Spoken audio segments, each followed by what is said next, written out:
గురుగారు, సుభాషిత త్రిశతి ఎవరు రచించారు? దీని ప్రత్యేకత ఏమిటి?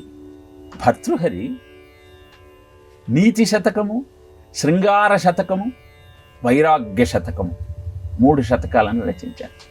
ఈ మూడింటిని కలిపి సుభాషిత త్రిశతి అంటాం.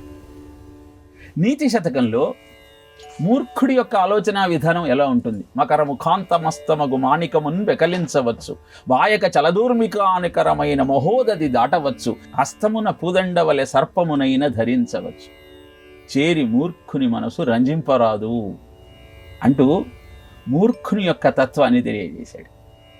అలానే సుజన పద్ధతి, దుర్జన పద్ధతి ఎలా ఉంటుంది, సుజనులు ఎలా ఉంటారు, వాళ్ళ యొక్క సౌశీల్యం ఎలా ప్రకటింపబడుతూ ఉంటుంది, స్నేహశీలత ఎలా ఉంటుంది, దుర్జనులు ఎలా ఉంటారు, వాళ్ళ నుంచి దూరంగా ఉండాలంటే ఏం చేయాలి, విద్వత్ పద్ధతి ఎలా ఉంటుంది, విద్వత్తు కలిగినటువంటి శిఖామణులు ఏ విధంగా వారి యొక్క ప్రభావాన్ని సమాజం మీద చూపిస్తూ ఉంటారు, అలా మాన శౌర్య పద్ధతి, వీటన్నింటినీ నీతి శతకంలో వివరించిన తరువాత శృంగార శతకంలో స్త్రీ ప్రశంస చేస్తూ ఏ విధంగా గృహస్థాశ్రమాన్ని గడపాలో తెలియజేశారు.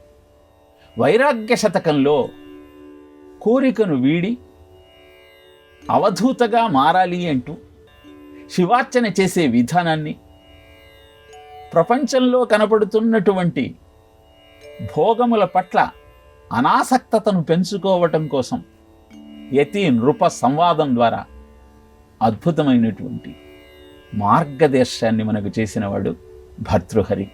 అందుకే ఈ త్రిశతి, ఈ 300 పద్యాలు తెలుగులో ఏనుగు లక్ష్మణ కవి గారు అనువదించినటువంటి నేపథ్యంలో వాటిని అభ్యాసం చేస్తూ జీవితంలో ఎదురయ్యే సమస్యలన్నింటికీ పరిష్కారం తెలుసుకుంటూ అద్భుతమైన జీవనాన్ని గడపటానికి దిక్సూచిలాగా పనిచేస్తుంది ఈ అద్భుతమైన భర్తృహరి కృతం. వాటిని అభ్యాసం చేస్తూ పిల్లలకు నేర్పిస్తూ తెలుగులో ఉన్న గొప్పతనాన్ని, నీతి శతకం యొక్క ఆవశ్యకతను గుర్తిస్తూ మన జీవితాలను సంస్కరించుకునే ప్రయత్నం చేద్దాం.